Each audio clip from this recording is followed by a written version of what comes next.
एक किसान बहुत परेशान था। उसे अपने खेतों को सींचने के लिए पानी की जरूरत थी।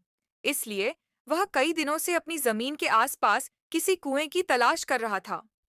इसी तलाश में वह घूम ही रहा था कि अचानक उसे एक कुआं दिखा। यह कुआं उसके खेतों से बहुत नजदीक था। इसलिए किसान बहुत खुश हुआ। उसने सोचा कि अब उसकी परेशानी खत्म हो गई। यह सोचकर वह खुशी खुशी घर चला गया।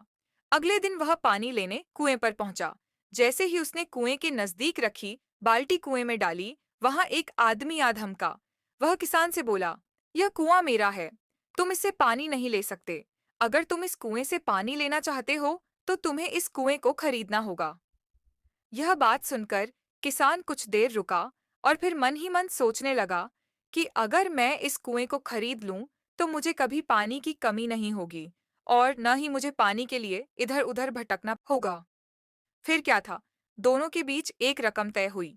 किसान के पास उतने पैसे तो थे नहीं, लेकिन वह यह मौका हाथ से जाने देना नहीं चाहता था। इसलिए किसान ने उस आदमी को अगले दिन वह रकम देने का वादा किया और घर की ओर चल दिया। किसान के लिए कुआं खरीदने का यह अच्छा मौका था। इसलिए वह इस काम में जरा भी देर नहीं करना चाहता था।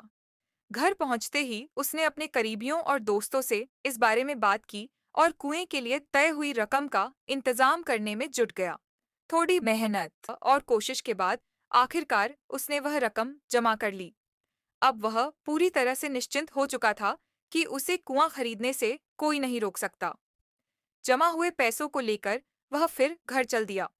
उसे बड़ी बेसब्री से इंतजार था कि कब रात खत्म होगी और वह कुआं खरीदने जाएगा। इसी सोच में वह पूरी रात सो नहीं सका। अगले दिन सुबह होते ही वह कुआं खरीदने निकल गया। उस आदमी के घर पहुंच किसान ने उसके हाथ पर पैसे रखे और कुएं को खरीद लिया। अब तो कुआं किसान का हो गया था, तो फिर उसने पानी निकालने में देर नहीं की। जैसे ही किसान ने कुएं से पानी निकालने के लिए बाल्टी उठाई, उस आदमी ने फिर बोला, ठहरो, तुम इस कुएं से पानी नहीं निकाल सकते हो। मैंने तुम्हें कुआं बेचा है। कुएं का पानी अभी भी मेरा है। किसान मायूस हो गया और न्याय के लिए राजा के दरबार में शिकायत करने पहुंच गया। मालूम है उस राजा का नाम क्या था? राजा अकबर। राजा अकबर ने उस किसान की पूरी कहानी सुनी और फिर उस आदमी को दरबार में बुलाया जिसने वह कुआं बेचा था। राजा का फरमान सुनते ही वह आदमी भागा भागा दरबार में हाजिर हो गया।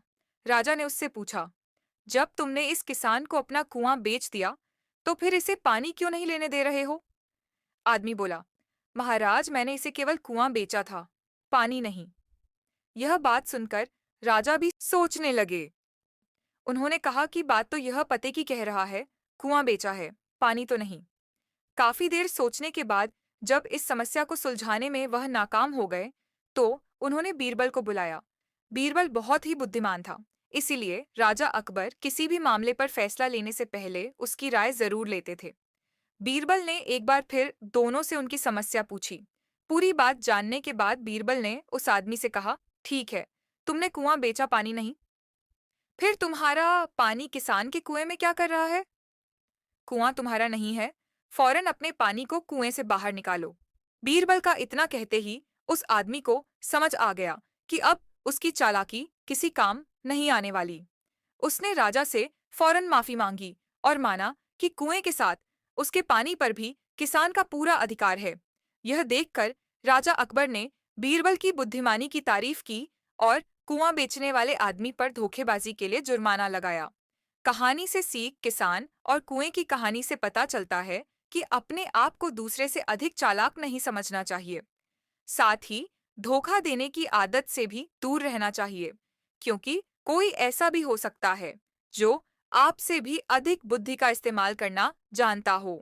ऐसे में आपके धोखे का पता चल जाएगा और आपको अपने किए का भुगतान करना होगा। जैसे इस कहानी के अंत में कुआं बेचने वाले आदमी ने किया।